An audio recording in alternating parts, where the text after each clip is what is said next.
नमस्कार, सी 24 तास मध्ये आपलं स्वागत। एक नजर टाकूयात आजच्या ठळक घडामोडींवर। दुष्काळग्रस्त शेतकऱ्यांना हेक्टरी 50,000ची मदत मिळावी या मागणीसाठी स्वाभिमानीच्या कार्यकर्त्यांनी स्मशानभूमीमध्ये स्वतःला खड्ड्यामध्ये गाडून केले आत्मक्लेश आंदोलन। सांगली शासकीय रुग्णालयामधील रुग्णांना आता खायला मिळतात गरमागरम चपात्या। चपाती बनवणारं यंत्र बसवल्यामुळे सर्वांचाच आनंद झालाय द्विगुणित। पाथर्डी शहरात अतिक्रमण हटाव मोहीम राबवावी यासाठी वंचित बहुजन आघाडीच्या वतीने करण्यात आला रास्ता रोको। आणि हिंगोलीमध्ये पैशांची मागणी पूर्ण न केल्याने पतीने केला पत्नीचा निर्घृण खून। परिसरामध्ये हळहळ व्यक्त।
बातमीपत्रात आपलं स्वागत। पाहूया सविस्तर वृत्त। दुष्काळग्रस्त शेतकऱ्यांना हेक्टरी 50,000 रुपये आर्थिक मदत देण्यात यावी या मागणीसाठी संग्रामपूर तालुक्यातील निरोड येथील स्मशानभूमीमध्ये स्वाभिमानी कार्यकर्त्यांनी स्वतःला खड्ड्यामध्ये गाडून आंदोलन सुरू केलंय। दरम्यान या आंदोलनामुळे प्रशासन खडबडून जागं झालंय, तर या आंदोलनामध्ये स्वाभिमानीचे अनेक कार्यकर्ते देखील सहभागी झालेत। दुष्काळग्रस्त शेतकऱ्यांना हेक्टरी 50,000 रुपये आर्थिक मदत देण्याच्या मागणीसाठी स्वाभिमानीच्या कार्यकर्त्यांनी स्मशानभूमीमध्ये स्वतःला खड्ड्यामध्ये गाडून घेऊन बुधवारी सकाळी आत्मक्लेश आंदोलन केलंय। यावर्षी शासनानं दुष्काळ घोषित केला असला तरी दुष्काळाच्या उपाययोजना अजून देखील जाहीर केल्या नाहीयेत, त्यामुळे शेतकऱ्यांच्या मध्ये प्रचंड नाराजी आहे। संग्रामपूर तालुक्यातील निरोड येथील स्मशानभूमीमध्ये स्वाभिमानीच्या कार्यकर्त्यांनी बुधवारी पहाटे 5 वाजता स्वतःला जमिनीमध्ये गाडून घेतलं। या आंदोलनाच्या वेळी तालुक्यामधील बहुसंख्य शेतकऱ्यांची इथे उपस्थिती होती। शेतकऱ्यांना हेक्टरी 50,000 रुपये नुकसान भरपाई द्यावी अशी आंदोलनकर्त्यांची मागणी आहे। आंदोलनाची माहिती मिळताच प्रशासन खडबडून जागं झालंय। या आंदोलनामध्ये स्वाभिमानीचे युवा जिल्हा अध्यक्ष प्रशांत डिक्कर, तालुका अध्यक्ष उज्ज्वल चोपडे यांच्यासह कार्यकर्त्यांनी सहभाग घेतलाय। शासनाकडून दुष्काळग्रस्त शेतकऱ्यांना हेक्टरी 50,000 रुपये नुकसान भरपाई मिळण्यासाठी स्वाभिमानी शेतकरी संघटनेच्या नेतृत्वामध्ये गेल्या 4 तासापासून या स्मशानभूमीमध्ये सर्व शेतकऱ्यांनी स्वतःला जमिनीमध्ये गाडून आत्मक्लेश आंदोलन सुरू केलेलं आहे। वास्तविक पाहता यावर्षी प्रचंड मोठा दुष्काळ पडला। गुराढोरांना चारा नाही, पाणी नाही, बेरोजगारी वाढली, तरुणाच्या हाताला कामधंदा नाही, उद्योग उभा करावा तर बँका कर्ज देत नाही आणि संग्रामपूर तालुका असेल, जळगाव असेल, शेगाव असेल, या तिन्ही तालुक्यामध्ये गावागावात क्षारयुक्त पाण्यामुळे लोकांना किडनीचे आजार झाले आणि त्या किडनीच्या आजारामुळे शेकडो लोकांचा मृत्यू झाला। अशा दुष्काळाच्या परिस्थितीमध्ये कुटुंबाचा उदरनिर्वाह चालवावा कसा हा प्रश्न प्रत्येक शेतकऱ्यांच्या समोर पडलेला आहे आणि म्हणून या सरकारला आमची विनंती आहे की तात्काळ या आंदोलनाची दखल घेऊन शेतकऱ्यांना हेक्टरी 50,000 रुपये नुकसान भरपाई द्या। जोपर्यंत या आंदोलनाची दखल घेतल्या जाणार नाही तोपर्यंत हे आंदोलन थांबणार नाही। वेळ प्रसंग आमचे जीव गेले तरी चालेल पण मागे हटणार नाही हा संकल्प या ठिकाणी सर्व आंदोलक कार्यकर्त्यांनी केलेला आहे। शिवाजी मामणकर, सी 24 तास, बुलढाणा। मुंबई आणि ठाण्यानं देशाला स्वप्नांची जाणीव करून दिली आहे, असं विधान पंतप्रधान नरेंद्र मोदी यांनी केलंय। मेट्रो 5 आणि 9च्या भूमिपूजनासाठी ते ठाणे इथे आले होते, त्यावेळी ते बोलत होते। दरम्यान यावेळी इतरही पक्षांचे लोकप्रतिनिधी इथे उपस्थित होते। यावेळी मुख्यमंत्री देवेंद्र फडणवीस यांनी देखील मार्गदर्शनपर मनोगत व्यक्त केलं। पंतप्रधान नरेंद्र मोदी हे मेट्रो 5 आणि 9चं भूमिपूजन करण्यासाठी ठाण्यामध्ये आले होते, त्यावेळी त्यांच्या हस्ते भूमिपूजन संपन्न झालंय। या मेट्रोचा मार्ग ठाणे, भिवंडी, कल्याण आणि दहिसर, मीरा भाईंदर असा जाईल। तसेच सिडको हाऊसिंग योजनेचेही भूमिपूजन यावेळी करण्यात आले। मेट्रो 5 मुळे मुंबईमधील वाहतूक कोंडीची समस्या सुटणार आहे, असं मोदी म्हणालेत। मागच्या 4 वर्षांमध्ये भाजपने केलेल्या मेट्रोच्या कामाची माहिती यावेळी देण्यात आली आहे। दरम्यान लोकलच्या प्रवाशांनी मोदींच्या स्वागतासाठी गाजराची माळ लावून प्रतिकात्मक आंदोलन केलं आहे। मेट्रो सुरू करण्यापेक्षा लोकलच्या सुविधांकडे लक्ष द्या, अशी मागणी त्यांनी केली आहे। मुंबईचा विस्तार वाढल्यानंतर मराठी माणूस ठाणे, कल्याण, डोंबिवलीमध्ये विसावलाय। आम्हाला देखील मेट्रो मिळाली पाहिजे असं त्यांचं स्वप्न होतं, ते आता सत्यामध्ये उतरतंय। ठाण्यापासून थेट छत्रपती शिवाजी महाराज टर्मिनसला जोडणारा हा मेट्रो मार्ग तयार होतोय। भिवंडीला मुंबईशी जोडण्याचं काम आपण या माध्यमामधून करत आहोत, असं मुख्यमंत्री फडणवीस यावेळी म्हणालेत। कल्याणमध्ये पंतप्रधान नरेंद्र मोदींच्या हस्ते मेट्रोच्या भूमिपूजनाचा कार्यक्रम पार पडलाय, त्यावेळी मुख्यमंत्री बोलत होते। देशामध्ये रेल्वेचा प्रसार अधिक वेगानं होतोय। गेल्या 70 वर्षांमध्ये रेल्वेचं जेवढं जाळं तयार झाले, त्याद्वारे 70 लाख वाहन क्षमता निर्माण झाली आहे। मात्र 4 वर्षांमध्ये तयार झालेल्या रेल्वे जाळ्यानं 1 कोटी प्रवासी वाहन क्षमता पूर्ण झाली आहे, असं मुख्यमंत्री फडणवीस यांनी सांगितलंय। 2 वर्षांपूर्वी मोदीजींच्या हस्ते ज्या मार्किंगचे भूमिपूजन झालं होतं, त्याचे 60% रेकॉर्ड ब्रेक स्पीडनं काम पूर्ण झालंय। आज शहरी विकास ही सर्वात महत्त्वाची गरज बनली आहे। येत्या 3 ते 4 वर्षांमध्ये हे काम पूर्ण झाल्यावरती सार्वजनिक वाहतूक सुविधा सुखकर होईल। मेट्रो प्रदूषण रहित आहे। दरम्यान मुंबईच्या इतिहासामध्ये एवढी पायाभूत कामं कधीच झाली नव्हती। विविध माध्यमांमधून आम्ही ही कामं करत आहोत, असं मुख्यमंत्री म्हणाले आहेत। इतना विशाल है कि सपनों को अपने दिल में जगा दिए। तभी तो यहाँ पूरे भारत की तस्वीर एक ही जगह दिखती है। जो भी यहाँ आते हैं वो मुंबई या रंग में रंग जाता है, मराठी परंपरा का हिस्सा हो जाता है। भाई और बहनों, आज मुंबई का विस्तार हो रहा है, चारों ओर विकास हो रहा है, लेकिन इसके साथ साथ यहाँ संसाधनों पर भी दबाव बढ़ रहा है। विशेष तौर पर यहाँ के ट्रांसपोर्ट सिस्टम, सड़क और रेल व्यवस्था पर इसका प्रभाव देखने को मिलता है। इसी को ध्यान में रखते हुए बीते 4 साल माता भगिनी आणि बंधूंनो, आजचा दिवस आपल्या सर्वांकरता अत्यंत महत्त्वाचा दिवस आहे। खरं आपण बघितलं तर मुंबईचा विस्तार वाढल्यानंतर खऱ्या अर्थानं या महाराष्ट्रातला आणि मुंबईतला मराठी माणूस हा कुठे विसावला असेल तर तो ठाणे, कल्याण, डोंबिवली या भागामध्ये विसावला। आणि या खऱ्या मुंबईकरांचं, मराठी माणसाचं जे स्वप्न होतं की आम्हाला देखील मेट्रो प्राप्त झाली पाहिजे, आज या माध्यमातून ठाणे, कल्याण आणि भिवंडी हा मार्ग आपण या ठिकाणी तयार करून एक मोठं स्वप्न। राज वैशंपायन, सी 24 तास, मुंबई। संतश्रेष्ठ श्री गाडगे महाराज यांच्या 62व्या पुण्यतिथीनिमित्त श्री गाडगे बाबांच्या प्रतिमेची राहुरी शहरामध्ये भव्य अशी मिरवणूक काढण्यात आली। बाबांची पुण्यतिथी ही 20 डिसेंबर रोजी आहे, मात्र राहुरीचा आठवडे बाजार असल्यामुळे 19 डिसेंबर रोजी बाबांच्या प्रतिमेची शहरामध्ये मिरवणूक काढण्यात आली आहे। दरम्यान या संदर्भात 13 डिसेंबर ते 20 डिसेंबर दरम्यान अखंड हरिनाम सप्ताह इथे सुरू आहे। श्री गाडगे महाराज आश्रमशाळेमधील लोकहितवादी दिनोद्धारक संत श्री गाडगे महाराज यांच्या 62व्या पुण्यतिथीनिमित्त श्री गाडगे बाबांच्या प्रतिमेची राहुरी शहरामध्ये भव्य अशी मिरवणूक काढण्यात आली। बाबांची पुण्यतिथी 20 डिसेंबर रोजी आहे, परंतु राहुरीचा आठवडे बाजार असल्यामुळे मिरवणूक बुधवारी 19 डिसेंबर रोजी काढण्यात आली आहे। 20 डिसेंबर रोजी हरिभक्त पारायण वेदांताचार्य श्री पवणे महाराज यांच्या काल्याच्या कीर्तनानं सप्ताहाची सांगता होणार आहे। 13 डिसेंबर ते 20 डिसेंबर अखंड हरिनाम सप्ताहाची सुरुवात संस्थेचे माजी उपाध्यक्ष दलित मित्र श्री तुकाराम खांडवे अण्णा यांनी सुरू केली आहे। ती परंपरा त्यांची कन्या संचालिका सौ भारतीताई खिलारी यांनी सुरूच ठेवली आहे। या सप्ताह काळामध्ये हरिभक्त पारायण श्री शिवाजी महाराज औटी आणि ज्येष्ठ शिक्षक श्री हनुमंतराव औटे आणि संस्थेच्या संचालिका सौ भारतीताई खिलारी यांच्या मार्गदर्शनाखाली दररोज 8 ते 10 या वेळेमध्ये हरिभक्त पारायण शिवाजी महाराज औटी, सौ यमुनाबाई महाराज नगरकर, श्री मारुती महाराज शिंदे, संचालक श्री गाडगे महाराज आश्रमशाळा ताथवडा जिल्हा सातारा, श्री सोनटक्के महाराज हिवरे, श्री संजय महाराज म्हसे, श्री गणेश माऊली महाराज, हरिभक्त पारायण गुरु माऊली कोळी काकी, विनोदाचार्य हरिभक्त पारायण श्री संजय महाराज म्हसे यांची कीर्तने झाली आहेत। या कीर्तनांना मृदुंगाची साथ मृदुंगाचार्य हरिभक्त पारायण श्री कोहकडे महाराज, हरिभक्त पारायण श्री बंडूभाऊ पोद्दार, किरण जाधव यांनी दिली आहे।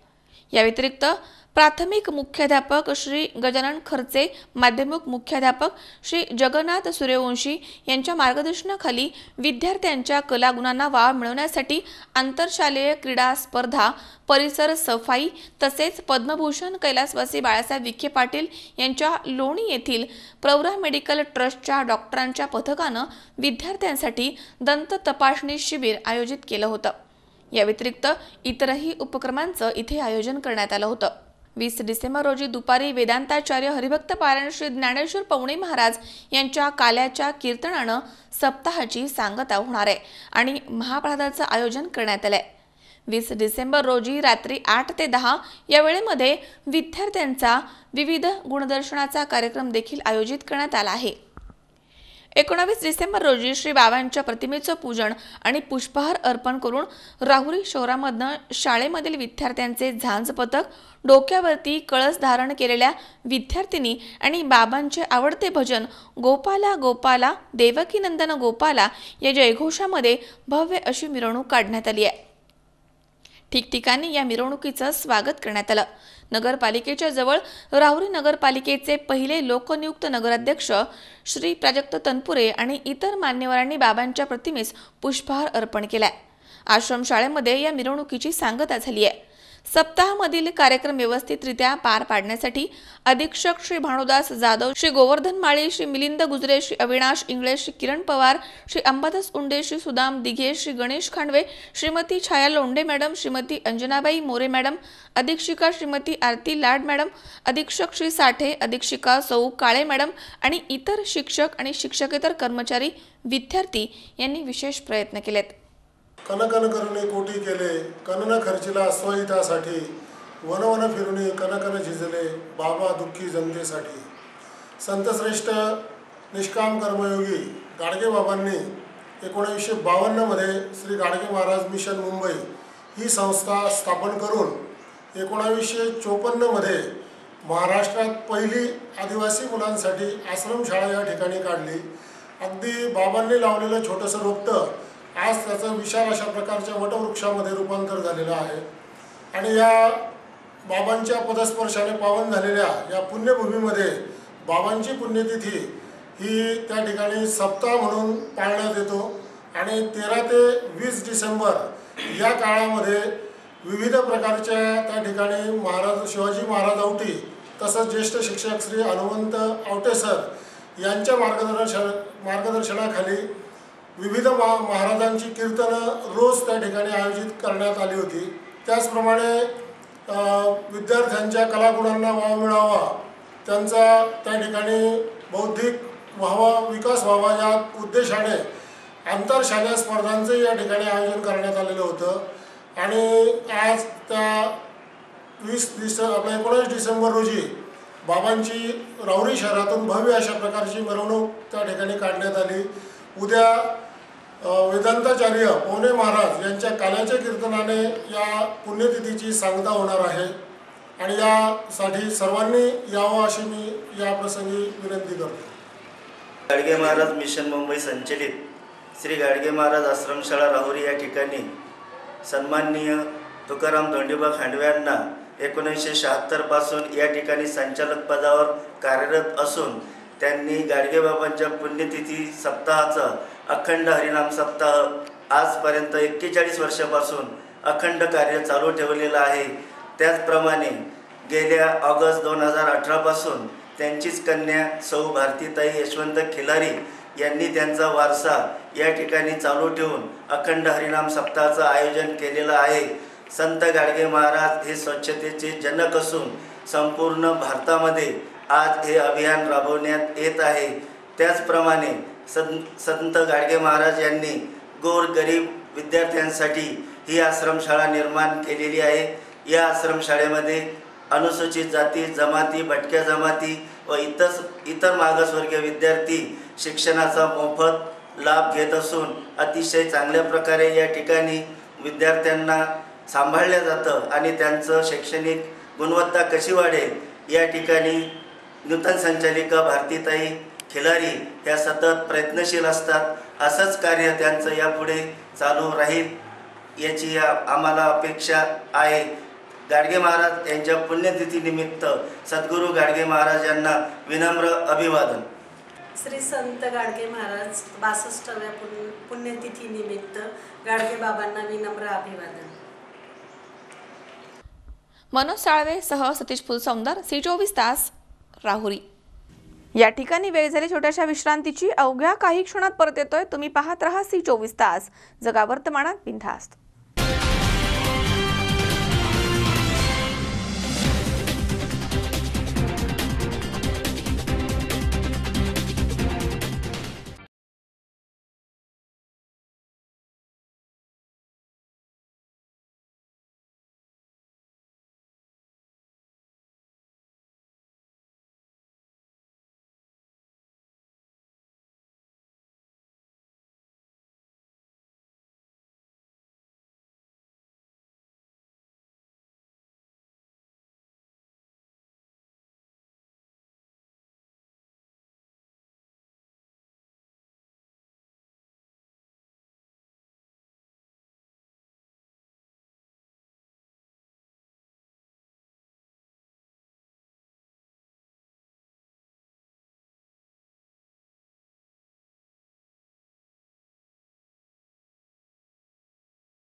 विश्रांतीनंतर बातमीपत्रात पुन्हा एकदा आपलं स्वागत।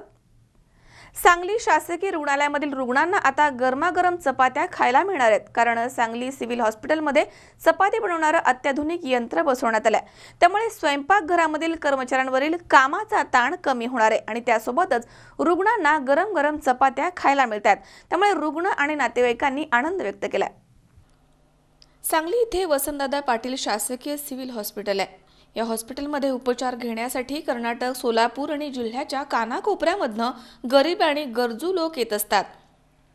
गोरगरिबांचा दवाखाना म्हणून सांगली सिव्हिल हॉस्पिटलची ओळख आहे। या रुग्णालयाची सकाळी आणि संध्याकाळची सध्याची दररोजची मागणी सुमारे 2000 चपात्या इतकी आहे। यापूर्वी महिला कर्मचारी या चपात्यांचा ढीग लावायच्या। संपूर्ण स्वयंपाकामध्ये चपात्या बनवणं हीच वेळखाऊ प्रक्रिया होती। रुग्णांना गरमागरम चपात्या देईपर्यंत प्रशासनाची धावपळ व्हायची। स्वयंचलित यंत्रामुळे हे काम आता खूपच हलकं झालंय, कारण सांगली शासकीय रुग्णालयामधील रुग्णांना आता यंत्रानं तयार केलेल्या चपात्या खायला मिळणार आहेत। त्यांना गरम चपात्या मिळाव्यात आणि स्वयंपाकघरामधील कर्मचाऱ्यांच्या वरील ताण कमी व्हावा यासाठी येथील वसंतदादा पाटील शासकीय रुग्णालयामध्ये स्वयंचलित चपाती यंत्र बसवण्यात आलंय। इथे कणिक मळणं, तिचे गोळे बनवणं आणि चपात्या लाटून भाजणं अशी कामं करणारी 3 स्वतंत्र यंत्र बसवण्यात आली आहेत। या संचाची एकूण किंमत 13 लाख रुपये इतकी आहे। एका बाजूला कणकेचे गोळे टाकल्यानंतर दुसऱ्या बाजूनं तयार होऊन गरमागरम चपाती मिळते। सरासरी 30 सेकंदाला एक चपाती बाहेर पडते, म्हणजे तासाला 3500 चपात्या मिळू शकतात। पुण्यावरून मागवलेलं हे यंत्र विजेवरती चालतं। कणकेचे गोळे टाकण्यासाठी कप्पा, चपाती लाटण्यासाठी रोलर, ती भाजण्यासाठी तिहेरी थरांची चेन असे त्याचे मुख्य भाग आहेत। गोळा टाकल्यानंतर रोलरमध्ये सरकतो, तिथे चपाती लाटून तयार होते। ती गॅसच्या ज्वालेवरती गरम झालेल्या चेनवरती पडते। एका बाजूने भाजल्यानंतर दुसऱ्या बाजूसाठी खालील चेनवरती पडते। तिथे भाजून झाल्यानंतर सर्वात तळाच्या चेनवरती थेट जाळावरती ही चपाती भाजली जाते। शिर्डीसारख्या काही मोठ्या देवस्थानामधील स्वयंपाकघरामध्ये चपाती तयार करणारी मोठमोठी यंत्र आहेत। त्याचे लघुरूप सिव्हिलमध्ये बसवलं आहे। रुग्णांना दररोज डाएटनुसार 2 चपात्या, भाजी, पातळ आमटी आणि भात दिला जातो। आंतररुग्ण विभागामध्ये डाएटनुसार वेगवेगळ्या संख्येनं चपात्यांची मागणी असते। सकाळी आणि संध्याकाळी 1000 चपात्या यंत्रामधून पुरवल्या जातात। त्या तयार झाल्यानंतर लगेचच वॉर्डामध्ये नेल्या जातात, त्यामुळे रुग्णांना गरमागरम चपात्या मिळतात। दररोजची वाढती रुग्णसंख्या पाहता या यंत्राची गरजच होती। भविष्यामध्ये मिरज सिव्हिलमध्ये देखील ते बसवण्याचा विचार होतोय। डॉक्टर पल्लवी सापळे मॅडम यांच्या मार्गदर्शनाखाली हे नवीन चपाती मशीन आपल्या सांगली सिव्हिलमध्ये बसविण्यात आलेले आहे। त्याच्यामुळे सांगली सिव्हिलमध्ये रोज 450 रुग्ण असतात आणि त्यांना 2 वेळा दिवसातून प्रशासनातर्फे जेवण दिलं जातं। त्याच्यामध्ये त्यांना आता गरम चपात्या उपलब्ध होणार आहेत। पूर्वी हे काम फार कष्टदायी आणि वेळ काढणारं होतं, त्याच्यामुळे रुग्णांची गैरसोय होत होती। या सांगली सिव्हिलमध्ये अनेक दुर्गम भागातून, कोकणातून, तसेच कर्नाटकातून लांबून पेशंट येतात आणि या पेशंटला 2 वेळा गरम जेवणाचं सोय होत नव्हती त्यांच्या, तर ती सोय या मशीनमुळं उपलब्ध झाल्यामुळं आपल्या इथे होणार आहे। अशा प्रकारचं नवीन मशीन यंत्रावर चपात्या तयार करणं आणि त्या गरम रुग्णांना देणं हा उपक्रम महाराष्ट्र राज्यामध्ये पहिल्यांदाच या मेडिकल कॉलेजमध्ये डॉक्टर पल्लवी सापळे यांच्या अध्यक्षतेखाली संपन्न होत आहे आणि याचा सर्व गोरगरीब रुग्णांना पूर्णपणे गरम जेवण देऊन त्यांचा लाभ होईल। तसंच चांगलं जेवण दिल्यामुळे त्यांची हिलिंग प्रॉपर्टी चांगली होईल आणि रुग्ण लवकर बरे होण्यास मदत होऊन जाईल। सांगली सिव्हिल हॉस्पिटलमध्ये उपचार व्यवस्थित केले जात नाहीत आणि जेवण देखील व्यवस्थित मिळत नाही असं म्हटलं जायचं, पण मी हॉस्पिटलमध्ये आल्यापासून माझा उपचार देखील व्यवस्थित होतोय आणि त्याचबरोबर आता गरमागरम चपाती देखील दररोज खायला मिळतेय। त्यामुळे आम्ही हॉस्पिटलचे आभारी आहोत, अशी भावना येथील रुग्णांनी व्यक्त केली आहे। गणेश चव्हाण, C24 तास, सांगली। गेल्या 4.5 वर्षांपासून धनगर समाजाला आरक्षण देऊ असं आश्वासन देऊन धनगर समाजाच्या तोंडाला पानं पुसण्याचं काम सरकारनं केलंय। त्यामुळे पुढील 10 दिवसांच्या आत धनगर आरक्षणाची अंमलबजावणी करा, अन्यथा धनगर समाज तीव्र आंदोलन छेडेल, अशा आशयाचं निवेदन धनगर समाजाच्या वतीनं मोताळा तहसीलदारांच्या मार्फत मुख्यमंत्र्यांना देण्यात आलंय। भाजप सरकार सत्तेवरती येण्यापूर्वी धनगर समाजाला आम्ही पहिल्या कॅबिनेटमध्ये आरक्षण देऊ असं वचन देऊन तुम्ही सत्तेवरती बसलेले आहात, परंतु गेली 4.5 वर्ष उलटून देखील धनगर समाजाच्या हातावरती तूर देण्याचं काम या भाजप सरकारनं केलंय। महाराष्ट्र राज्यात मराठा समाजाच्या पाठोपाठ दुसऱ्या क्रमांकामध्ये महाराष्ट्रामधील 1.5 कोटी धनगर समाज आहे। त्यांना डॉक्टर बाबासाहेब आंबेडकरांनी घटनेमध्ये तर आरक्षण दिलं आहे, पण या भोळ्या बाबड्या समाजाला ड आणि र च्या वादामध्ये सरकारनं अडकून ठेवलंय। त्यामुळे धनगर समाजामधील युवक युवती बेरोजगार आहेत। येणाऱ्या 2019च्या निवडणुकीपूर्वी जर धनगर समाजाला आरक्षण दिलं नाही तर धनगर समाज महाराष्ट्रामध्ये आणि केंद्रामध्ये कदापिही भाजपची सत्ता येऊ देणार नाही। जसे मध्य प्रदेश, छत्तीसगड आणि राजस्थानमध्ये भाजप सरकार भगाव देश बचाव असं झालं, तसेच हाल महाराष्ट्रामध्ये पण होतील, असा इशारा यावेळी निवेदनामध्ये देण्यात आलाय।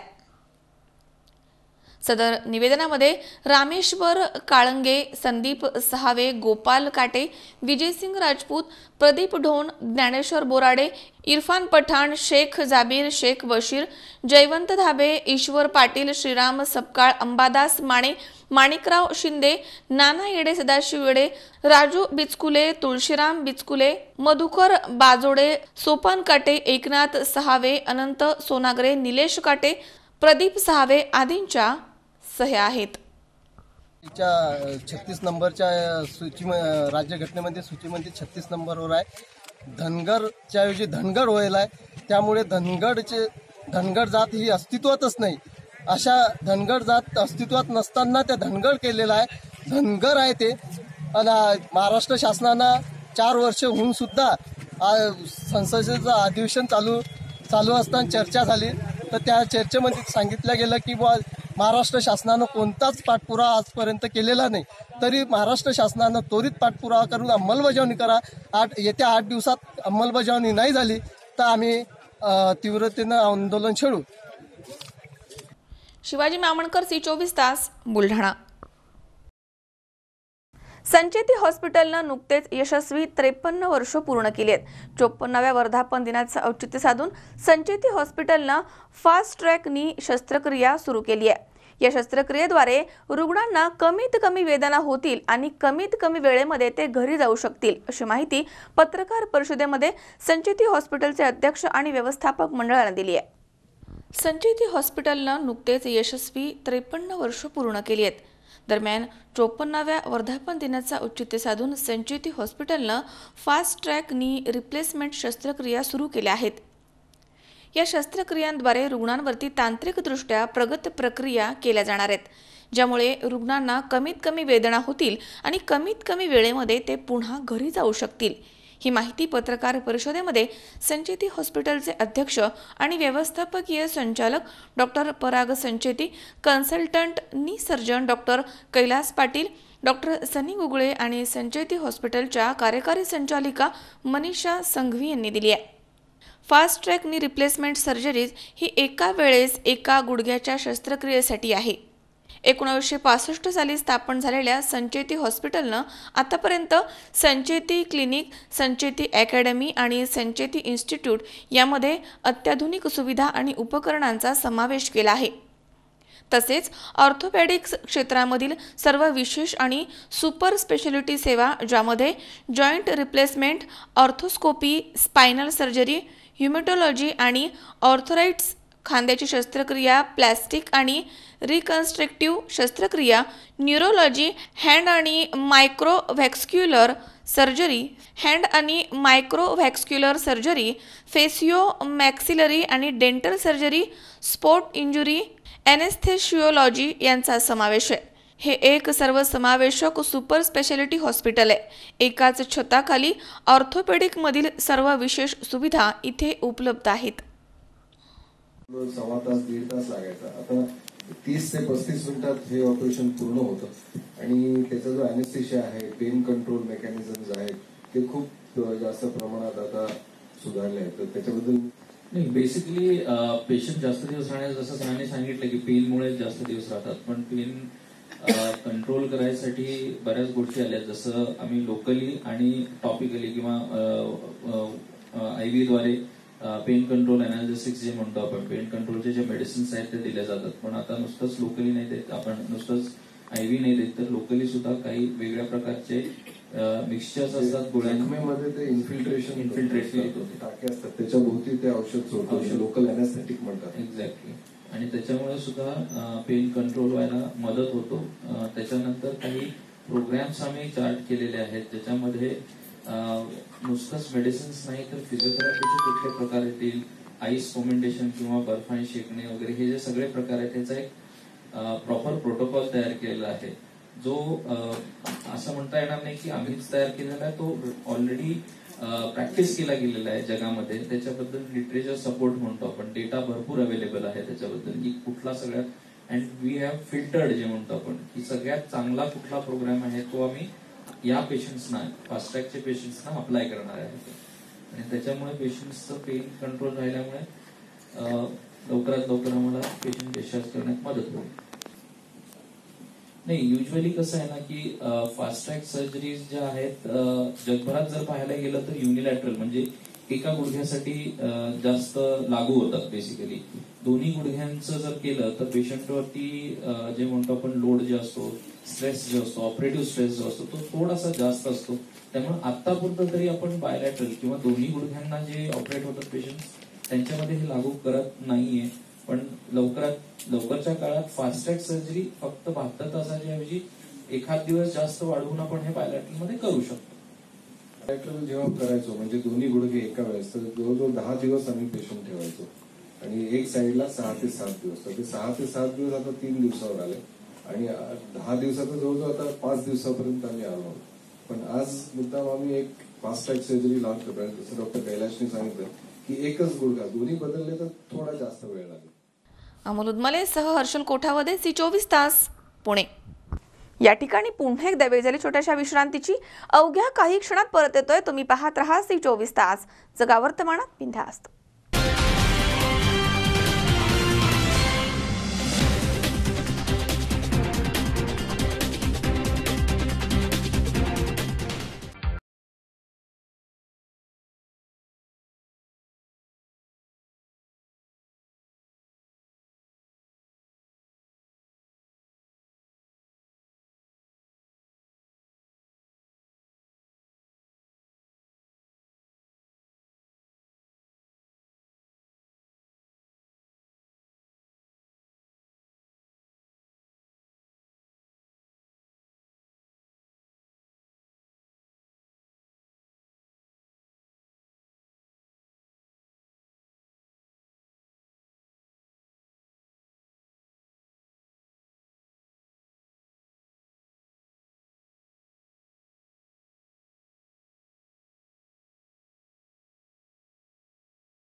विश्रांतीनंतर बातमीपत्रात पुन्हा एकदा आपलं स्वागत.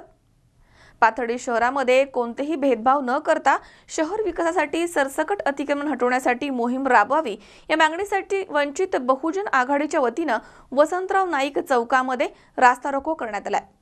पाथर्डी शहरामधील अतिक्रमण हटाव मोहिमेमध्ये गरीब श्रीमंत असा भेदभाव न करता शहर विकासासाठी सरसकट अतिक्रमण हटवण्याच्या मागणीसाठी वंचित बहुजन आघाडीच्या वतीनं वसंतराव नाईक चौकामध्ये रास्ता रोको करण्यात आला. शहरामधील तहसील कार्यालय, नगर परिषद कार्यालय, डॉक्टर बाबासाहेब आंबेडकर स्मारक, जुने बसस्थानक ते खेरडा रोड ते जुना साकेनाका रस्ता, नाईक चौक ते तनपूरवाडी रस्ता, चिंचपूर रोड, तहसील कार्यालय ते जुने बसस्थानक, नगर परिषदेचे खुले भूखंड या ठिकाणी धनदांगड्या राजकीय पुढाऱ्यांनी सार्वजनिक जागेवरती अतिक्रमण करून बेकायदेशीरपणे व्यवसाय थाटले आहेत. ही अतिक्रमण काढण्यासाठी नागरिक सामाजिक कार्यकर्त्यांनी प्रशासनाला निवेदन देऊन देखील काहीच कारवाई होत नाहीये. कासरा पांगलेला नाहीये, शब्द पांगलेला नाहीये. फक्त पाथर्डी शहराची ताकद आहे महसूल खात्याला, नगरपालिकेला. येऊन या तालुक्यातल्या सगळ्या पुढाऱ्यांना पण विनंती आहे की तुम्ही आमचा अंत बघू नका. हातगाड्यावाला जर इथून पुढच्या काळामध्ये हातगाड्यावाला जर तुम्ही हात लावता, रस्त्यावर भीक मागून खाणारा माणूस असेल, गरीब माणूस असेल, चादरीवरती सतरंजीवरती चपला ठेवून विकणारा माणूस असेल, त्याला जर तुम्ही उठवण्याचा प्रयत्न केला तर तुमची आमची गाठ आहे. इथून पुढे तुम्ही गरीबाला छळता काय, कष्टकऱ्याला छळता, वडापावला छळता काय? तुम्ही तुमच्यात हिंमत असेल हात लावा त्यांना. इमारती उभं राहिलात, भाड्याने देतात, पैसा कमवतात, लाखो रुपये त्यांनी या ठिकाणी गोळा केले आहेत. त्याच्याबद्दल चर्चा झाली पाहिजे. तमाम सगळे गावकरी आहेत, आम्ही भूमिका मांडतो. आमची भूमिका गरीबाच्या बाजूची आहे, आमची भूमिका हातगाड्यावाल्याच्या बाजूची आहे, आमची भूमिका कष्टकऱ्यांच्या बाजूची आहे. या ठिकाणी भेदभाव होतोय, श्रीमंताला सांभाळलं जातंय, गरीबाला छळलं जातंय. त्यामुळे मित्रांनो आम्ही रस्त्यावर यायचं ठरवलं. माननीय खासदार प्रकाश आंबेडकर यांच्या नेतृत्वाखाली आम्ही पाथर्डीमधील झालेली अतिक्रमणं कुठलाही भेदभाव न करता काढावी यासाठी रास्ता रोको करत आहोत, अशी माहिती प्राध्यापक किसन चव्हाण यांनी दिली आहे. आम्ही शब्दाला पक्के असणारी माणसं आहोत. तुम्हाला जाहीर सभेमध्ये आणि सगळ्यांच्या समोर शब्द देतो. मोठमोठ्या इमारतीच्या भूखंडावरती आणि शासकीय जमिनीवरती उभे आहेत तिकडून सुरुवात करा, आमच्यापर्यंत यायची देखील गरज आहे. आमचे पानं पण जातील, आमच्या टपऱ्या पण जातील, पण तुमच्यात हिंमत असली पाहिजे. इमारतीपासून JCB लावायची ती हिंमत आहे का? आणि जर नसेल, आतापर्यंत बरेच जण बोललेत की फक्त टपऱ्या उचलल्या जातात, हातगाड्या काढल्या जातात. मी शब्द देतो, रात्रीच आदरणीय माजी खासदार प्रकाश आंबेडकरांशी बोललेलो आहे. तुम्हाला शब्द देतो पाथर्डीकरांच्या छोट्या छोट्या व्यावसायिकांना की जोपर्यंत या शहरातली लोक म्हणे पारधी आलेत, ठीक आहे बाबा, पारध्याचं करू, पण पांढऱ्या कपड्यातल्या पारध्याचं काय ते तर. आज आदरणीय माजी खासदार प्रकाश आंबेडकरांच्या नेतृत्वाखालील वंचित बहुजन आघाडीच्या वतीनं पाथर्डी शहरामध्ये जी काही अतिक्रमणं झालेली, ती अतिक्रमणं कुठलाही भेदभाव न करता, गरीब श्रीमंताची असा भेदभाव न करता ती अतिक्रमणं काढावी, याच्यासाठी आज मोठ्या प्रमाणामध्ये रस्ता रोको आंदोलन करण्यात आलं होतं. खरं म्हणजे आतापर्यंतची अतिक्रमणं निघाली, परंतु रस्त्यावरती गोरगरिबांची जी अतिक्रमण होती, मग ती टपऱ्याची असेल किंवा हातगाड्यांची असेल, छोटी छोटी अतिक्रमणं काढली गेली. आणि गावातल्या भूखंडावरती, शासकीय जागेवरती, गावातल्या पांढऱ्या कपड्यातल्या जे काही चोर आहेत त्यांनी मात्र केलेली जी अतिक्रमणं होती, ती अतिक्रमणं आत्तापर्यंत कोणत्याही प्रशासनानं काढली नाही. आणि म्हणून जनतेचा रेटा असा होता की गरिबाची अतिक्रमणं काढायची असेल तर अगोदर इथल्या धनदांडग्यांनी, जातदांडग्यांनी आणि पुढाऱ्यांनी इथं जी अतिक्रमणं केलेली इमारती बांधलेल्या, ती अतिक्रमणं अगोदर काढा आणि बाकीची नंतरची छोटी छोटी अतिक्रमणं काढा, ही भूमिका आज आम्ही घेतली होती. आज आंदोलन झालं. आता या तालुक्याचे दंडाधिकारी तहसीलदार साहेबांच्या कार्यालयामध्ये सर्व आंदोलनकर्त्यांची, प्रमुख कार्यकर्त्यांची चर्चा झाली आणि आज आम्हाला तहसीलदारानं एक आश्वासित केलेलं आहे की जेवढ्या काही तालुक्या त्यांच्या ज्या एजन्सी आहेत त्या सगळ्यांनी उद्यापासून अतिक्रमण काढण्याची भूमिका घेतलेली आहे, त्यांची पूर्ण तयारी झालेली आहे. आणि त्यांच्या एका शब्दामुळं आम्ही आश्वासित झालो की इथं कोणताही भेदभाव न करता जी काही अतिक्रमण असतील ती अतिक्रमण या ठिकाणी काढल्या जाईल. त्याच्यामध्ये भले ती नगरसेवकाची असू द्या किंवा आणखी कुठल्याही पुढाऱ्याची असू द्या, त्यांच्या अतिक्रमणापासून तर गरिबाच्या अतिक्रमण, ती अतिक्रमणं समजूनच अतिक्रमण काढलं जाईल, अशा पद्धतीनं आम्हाला तहसीलदारांनी आश्वासित केलं. जर यदा कदाचित तहसीलदारांनी गोरगरिबांची अतिक्रमणं काढली तर भविष्यामध्ये वंचित बहुजन आघाडी धनदांडग्यांची अतिक्रमणं काढण्याशिवाय स्वच्छ बसणार नाही. वंचित बहुजन आघाडीच्या वतीने प्राध्यापक किसन चव्हाण यांच्या नेतृत्वाखाली जिल्हा निमंत्रक अरुण जाधव, अरविंद सोनटक्के, बंडू भांडकर, किसन आवाड, तुकाराम पवार, रवींद्र मस्के, सुनील जाधव, राजेंद्र काळे, आस्थान चव्हाण, बंडू भांडकर, दीपक वराट, सुखदेव मर्दाने, पार्वती थोरात, किरण पालवे यांच्यासह शेकडो कार्यकर्त्यांनी सकाळी 11 वाजता डॉक्टर बाबासाहेब आंबेडकर यांच्या स्मारकाला पुष्पहार अर्पण करून वसंतराव नाईक चौकामध्ये रास्ता रोको आंदोलन सुरू केलंय. बुधवारचा बाजारचा दिवस असल्यामुळे रस्त्याच्या दुतर्फा वाहनांच्या लांब रांगा लागल्या होत्या. यावेळी पोलीस निरीक्षक रमेश रत्नपारकी, सहाय्यक पोलीस निरीक्षक परमेश्वर जावळे, शहराचे अंमलदार अरविंद चव्हाण, गुप्तवार्ता विभागाचे भगवान सानप, संजय आव्हाड आदींनी इथे चोख बंदोबस्त ठेवला होता. मालकीच्या आरक्षित जागा आहेत, या जागेबाबत आम्ही विचारणा केली असता त्यांनी असं बोललं जातं, त्यांनी सांगितलं की आमच्याकडं आमच्या ओपन स्पेसची माहितीच नाही. मी माहिती अधिकाऱ्यात देखील ती माहिती मागितली. मी आज पुरवण्याशी त्यांना सांगितलं हे अशा जागा तुमच्या आरक्षित आहेत. तेव्हा त्या अधिकाऱ्यांची बोलती बंद झाली. त्यांना त्या शासकीय जागेचे बनावट उतारे देखील बनवून दिलेत. हे बनावट उतारे बनवले कोणी, त्यांना देखील त्यांच्यावर देखील कारवाई झाली पाहिजे. सातत्याने नोटीस देऊन केवळ भागणार नाही, तर आता ठोस अशी कारवाई करण्याची गरज आहे. सचिन दिनकर, C24 तास, पाथर्डी.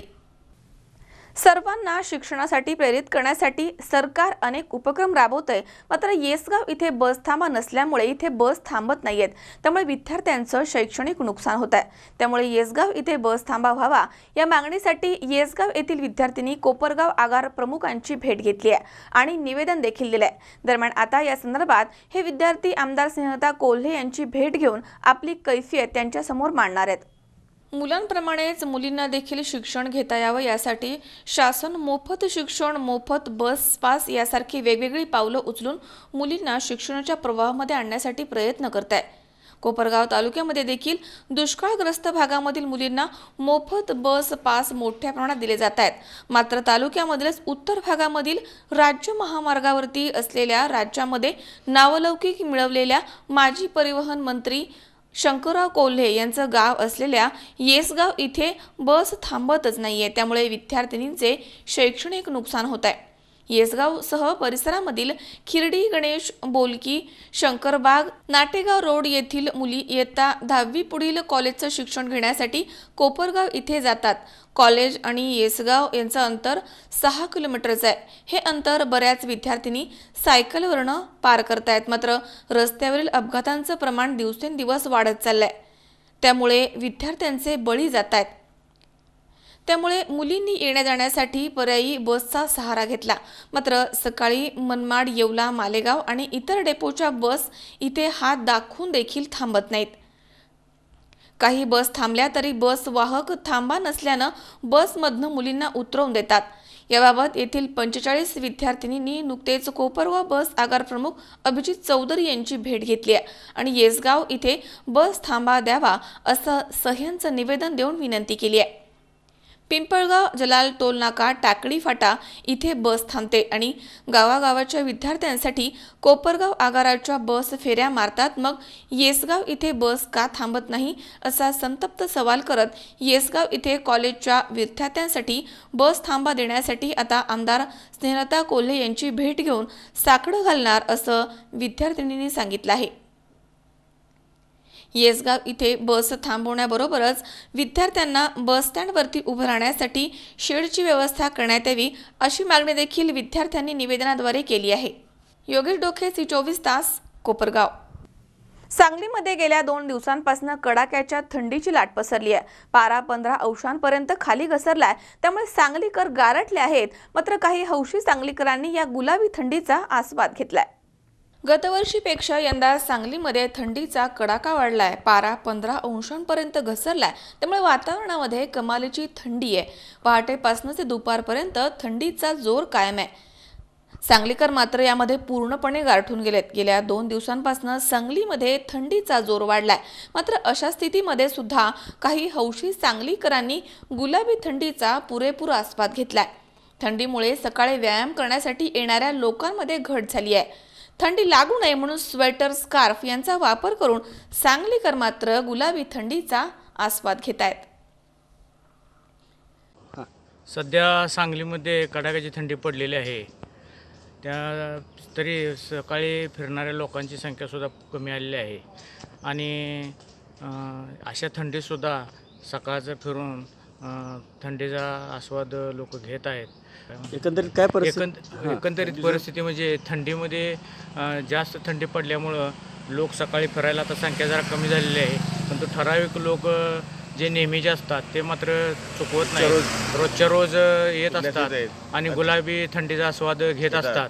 आम्ही सुद्धा सकाळी पहाटे रोज सकाळी 6 वाजता या रोडला हरिपूर रोड आम्ही फिरण्यासाठी ठरलेला आहे आणि ठराविक लोक जे आम्ही आहे ग्रुपचे आमच्या ते नेहमी कुठले फिरण्यासाठी रोज येत असतोय आणि थंडीचा आस्वाद घेत असतोय.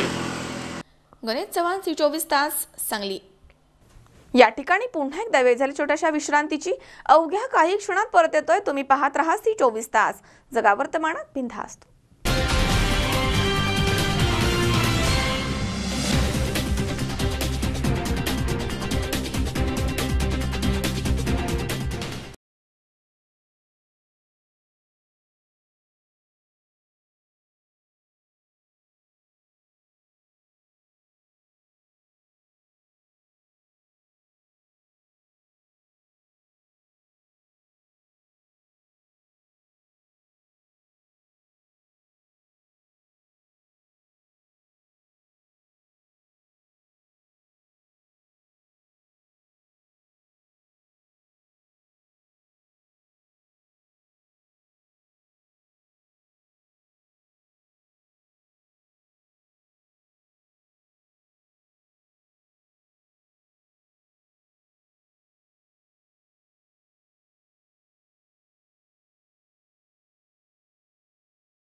विश्रांतीनंतर बातमीपत्रात पुन्हा एकदा आपलं स्वागत। आता बातमी आहे हिंगोलीमधनं। माहेरवरनं गाडी घेण्यासाठी पैसे घेऊ नये असा तगादा लावणाऱ्या पतीनं पत्नीनं पैसे आणले नाहीत म्हणून तिचा निर्घृण खून केलाय। ही घटना सेनगाव तालुक्यातील उमरदरी इथे घडली आहे। या घटनेमुळे जिल्ह्यामध्ये एकच खळबळ उडाली आहे। स्वतःच्या पत्नीचा पतीनं खून केल्याची घटना सेनगाव तालुक्यातील उमरदरी इथे घडली आहे। त्यामुळे जिल्ह्यामध्ये एकच खळबळ उडाली आहे। माहेरवरनं मोटरसायकल घेण्यासाठी पैसे आण म्हणून या महिलेचा पती मागील अनेक दिवसांपासून पत्नीकडे तगादा लावत होता।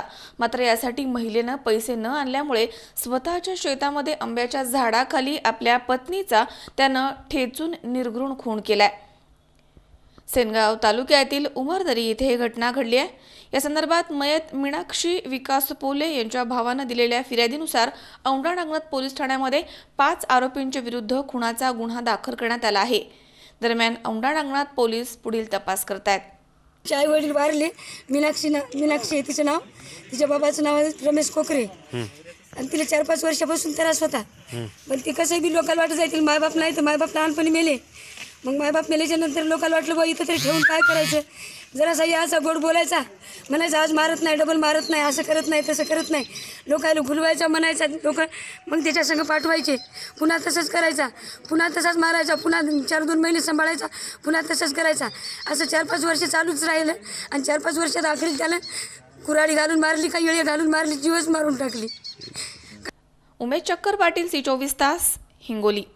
मानोरा इथे बंजारा समाजाच्या वतीनं संत सेवालाल महाराज जयंती तसेच हरित क्रांतीचे प्रणेते वसंतरावजी नाईक साहेब यांच्या जयंतीचा उल्लेख कालनिर्णय कॅलेंडरमध्ये करण्यात आला नाही। त्यामुळे तमाम बंजारा समाजाच्या भावना दुखावल्या गेल्या आहेत। त्यामुळे झेंडा चौक इथे निषेध सभा घेण्यात आली आहे आणि यावेळी कालनिर्णय कॅलेंडरची होळी करण्यात आली आहे। वाशिम जिल्ह्यामधील मानोरा इथे बंजारा समाजाच्या वतीनं झेंडा चौक इथे संत सेवालाल महाराज जयंती तसेच हरित क्रांती प्रणेते वसंतराव नाईक साहेब यांच्या जयंतीचा उल्लेख कालनिर्णय कॅलेंडरमध्ये केला नाही म्हणून तमाम बंजारा समाजाच्या भावना दुखावल्या गेल्या आहेत। त्यामुळे निषेध सभेचं इथे आयोजन करण्यात आलं होतं। तसेच कालनिर्णय कॅलेंडरची होळी इथे करण्यात आली आहे। यावेळी बंजारा समाजाचे नेते डॉक्टर श्याम जाधव यांनी तीव्र शब्दांमध्ये नाराजी व्यक्त केली आहे। ते C24 तासशी बोलताना म्हणाले की बंजारा समाजाच्या भावना दुखवणाऱ्यांची गय केली जाणार नाही। वेळप्रसंगी आम्ही रस्त्यावरती उतरू असा इशारा त्यांनी दिलाय। यावेळी माजी वीर मंडळ सदस्य अनिलभाऊ राठोड, ऑल इंडिया बंजारा सेवा संघाचे प्रदेश सरचिटणीस डॉक्टर श्याम विजय नाईक, जितेंद्र महाराज, डॉक्टर सुभाष राठोड, ठाकूरसिंग चव्हाण, भगवंतसिंग राठोड, प्रकाश राठोड, मनोहर राठोड यांच्यासह हजारो समाज बांधव इथे उपस्थित होते। प्रकाश आडे, C24 तास, वाशिम। सकल मराठा क्रांती मोर्चाचे समन्वयक राजेंद्र धोरडे यांनी नुकतीच कोपरगाव इथे भेट दिली आहे। यावेळी त्यांनी C24 तासची मराठा आरक्षणाबाबत संवाद साधलाय। सकल मराठा क्रांती मोर्चाचे समन्वयक राजेंद्र धोरडे यांनी नुकतीच कोपरगाव इथे भेट दिली आहे। यावेळी त्यांनी C24 तासशी बोलताना मराठा आरक्षण आणि वादविवाद याबाबत संवाद साधलाय। यावेळी त्यांनी मराठा समाजाला आरक्षण मिळालं याबद्दल सरकारच्या भूमिकेबद्दल विचारलं असता त्यांनी सांगितलंय की 36 वर्षांच्या प्रदीर्घ लढ्यानंतर आता मराठा समाजाला आरक्षण मिळालंय। शिक्षणासाठी गरजू मराठा विद्यार्थ्यांना सरकारने दिलेलं मराठा आरक्षण हे गरजेचंच होतं। समाजाला आरक्षण मिळाले त्याबद्दल आपल्या सरकारच्या भूमिकेबद्दल काय वाटतं तुम्हाला?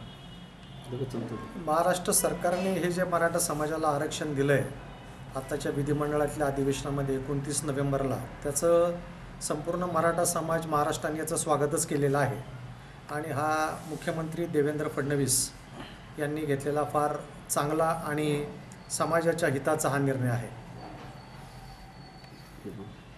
विधिमंडळामध्ये दोन्ही सभागृहामध्ये हे विधेयक पारित केल्यानंतर सन्माननीय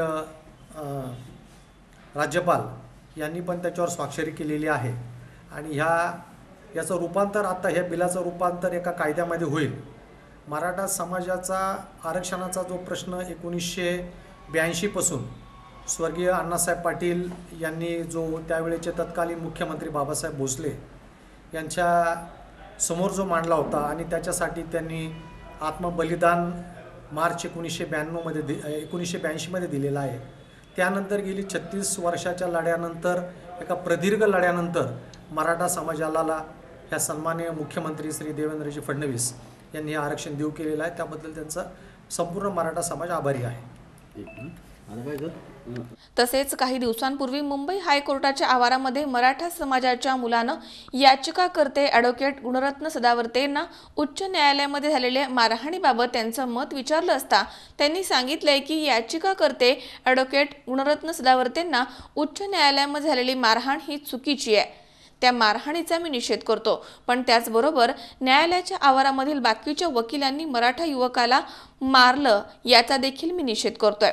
तसेच इतर मागासवर्गीय जातीमधील संघटनांचा मराठा समाजाला मिळालेल्या आरक्षण या संदर्भात आपली भूमिका त्यांनी व्यक्त केली आहे. गुणवंत सदावर्ते यांना झालेली मारहाण योग्य आहे की अयोग्य आहे, आणि इतर मागासवर्गीय जातीतील संघटनांचा मराठा समाजाला मिळालेल्या आरक्षण संदर्भात काय भूमिका आहे आपली? श्री गुणवंत सदावर्ते हे मुंबई हायकोर्टामधले प्रतिष्ठित वकील आहेत. त्यांना मागच्या सोमवारी म्हणजे साधारण 10 डिसेंबर 2018 रोजी मुंबई हायकोर्टच्या प्रिमायसेसमध्ये जी मारहाण झाली त्या मारहाणीचा आम्ही निषेधच करतो. आम्ही त्याचं कधी स्वागत करणार नाही. परंतु ज्या मुलाने त्यांच्यावर हल्ला केला होता त्या मुलाला मुंबई हायकोर्टच्या प्रिमायसेसमधल्याच ॲडव्होकेट सदावर्तेंच्या बरोबरच्या बाकीच्या वकिलांनी जी मारहाण केली याचा पण आम्ही तेवढाच पद्धतीने निषेध करतो. कारण कुठल्याही वकिलांना अशी त्या प्रिमायसेसमध्ये किंवा बाहेर एखाद्या आरोपीला म्हणा किंवा एखाद्या व्यक्तीला मारहाण करायचा काही अधिकार नाही आहे. आपण जर CCTV फुटेज बघितलं असेल मुंबई हायकोर्टामध्ये काय घडलं त्या दिवशी, तर ते तिथे मागं पोलीस व्हॅन होती, पोलीस अधिकारी उभे होते, ते संबंधित वकील त्या मुलाला पकडून त्यांच्या ताब्यात देऊ शकत होते. परंतु त्यांनी जी मारहाण केली याचा आम्ही तीव्र शब्दामध्ये निषेध करतो. त्यानंतर इतर समाजांनी जे मेळावे किंवा ज्या मीटिंग्स चालू केलेल्या आहेत, आमचं म्हणणं एकच आहे की जे आरक्षण मराठा समाजाला एवढ्या वर्षाच्या कालावधीनंतर महाराष्ट्र सरकारने जे दिलेलं आहे, इतर कुठल्याही समाजाच्या आरक्षणाला धक्का न लावता हे जे आरक्षण मराठा समाजाला मिळालेलं आहे, त्यामुळे कुठल्याही समाजाने कुठल्याही इतर संघटनेने मराठा समाजाच्या विरोधात कुठलीही भूमिका घेऊ नये. गव्हर्नमेंट सरकारने याच्या पलीकडे जाऊन अजून कुठल्याही समाजाला जरी आरक्षण दिलं तरी आम्हाला त्याच्याबद्दल काही दुःख वाटायचं काही कारण नाही, आम्ही त्याचं स्वागतच करू. परंतु ज्यांना आरक्षण ऑलरेडी मिळालेलं आहे, यापूर्वी मिळालेलं आहे, त्यांनी केवळ मराठा समाजाला आरक्षण मिळालं म्हणून या परिषदा ज्या चालू केल्यात याचा आम्ही स्वागत कधीही करणार नाही. कारण मराठा समाजाने छत्रपती शिवाजी महाराजांच्या काळापासून मोठ्या भावाची भूमिका घेतलेली आहे, आणि मोठ्या भावाची भूमिका घेत असताना आज मराठा समाज विशेषतः मराठवाड्यामध्ये हा जो क्रिमी लेअर सोडून जो मराठा समाज आहे, ज्याचं वार्षिक उत्पन्न 8-9 लाखाच्या खाली आहे, ह्या समाजातले मुलं आणि मुली यांची तुम्ही शैक्षणिक आणि बाकीची जर प्रगती जर बघितली तर ती फार लो लेवलची आहे. त्या मुलांना त्या मुलींना शिक्षणामध्ये आणि नोकरीमध्ये आरक्षण हे मिळालंच पाहिजे. क्रिमी लेअरमधल्या कोणालाही तुम्ही आरक्षण देऊ नका. परंतु जे मुलं अत्यंत गरीब आहेत आणि मराठवाड्यामध्ये हा जो कुणबी समाजाचा जो दाखला आहे, हा मराठवाडा हा पूर्वी निजाम स्टेटमध्ये असल्यामुळे मराठवाड्यामध्ये कोणाकडेही तो दाखला नाही. आणि महाराष्ट्रातल्या काही भागामध्ये म्हणजे नागपूरपासून कोल्हापूरपर्यंत मराठवाड्यातले 8 जिल्हे हे एकमेव असे जिल्हे आहेत की ज्याच्यामध्ये कुणबीचा दाखला नाही, आणि त्याच्यामुळं ही आरक्षणाची सर्वात जास्त धग ही मराठवाड्यामध्ये आहे. तिथल्या मुलं आणि मुलींना नोकरीमध्ये आणि याच्यामध्ये आपल्या शिक्षणामध्ये आणि त्याचबरोबर महाराष्ट्रामधील इतर जो मराठा समाज आहे ज्यांच्याकडे कुणबीचे दाखले नाही त्यांना ह्या आरक्षणाचा निश्चित फायदा होईल. हा फायदा गोरगरीब जनतेलाच मिळावा अशी सर्व मराठा समाजाच्या संघटनांची आणि अख्ख्या समाजाची मागणी आहे. परंतु कोणीही त्याच्या विरुद्ध जाऊन आता कोर्टामध्ये तक्रारी वगैरे हे काम करू नये. मराठा समाजाला जे गव्हर्नमेंटने दिलं, कोर्टाचा निर्णय हा अंतिम निर्णय असतो आणि आम्ही कोर्टाच्या निर्णयाचं शेवटपर्यंत स्वागतच करत राहू. त्यामुळे तुमच्या माध्यमातून मी सर्वांना एकच सांगू इच्छितो की आता आम्हाला आरक्षण दिलेलं आहे, एवढ्या वर्षाच्या कालावधीनंतर ते मिळालेलं आहे. मराठा समाजातल्या गोरगरीब मुला-मुलींना या आरक्षणाचा लाभ मिळू द्या. कारण 17 वर्ष ते 30 वर्ष हेच 13 वर्ष असतात की ज्याच्यामध्ये आरक्षणाचा फायदा मिळू शकतो. 30 वर्षाच्या पुढं तो माणूस गेला की तो कुठल्याही याच्यामध्ये बसत नाही, त्या क्रायटेरियामध्ये बसत नाही. त्यामुळे इतर OBC संघटना असतील, बाकीच्या कुठल्याही संघटना असतील, सर्वांना हात जोडून विनंती आहे की तुम्ही ह्या प्रकरणामध्ये मराठा समाजाच्या पाठीशी उभं राहा. योगेश डोके, C24 तास, कोपरगाव. पुन्हा एकदा पाहूयात काही ठळक घडामोडी. दुष्काळग्रस्त शेतकऱ्यांना हेक्टरी 50,000ची मदत मिळावी या मागणीसाठी स्वाभिमानीच्या कार्यकर्त्यांनी स्मशानभूमीमध्ये स्वतःला खड्ड्यामध्ये गाडून केले आत्मक्लेश आंदोलन. सांगली शासकीय रुग्णालयामधील रुग्णांना आता खायला मिळतात गरमागरम चपात्या. चपाती बनवणारं यंत्र बसवल्यामुळे सर्वांचाच आनंद झालाय द्विगुणित. पाथर्डी शहरात अतिक्रमण हटाव मोहीम राबवावी यासाठी वंचित बहुजन आघाडीच्या वतीनं करण्यात आलाय रास्ता रोको. आणि हिंगोलीमध्ये पैशांची मागणी पूर्ण न केल्यानं पतीनं केला पत्नीचा निर्घृण खून. परिसरामध्ये हळहळ व्यक्त.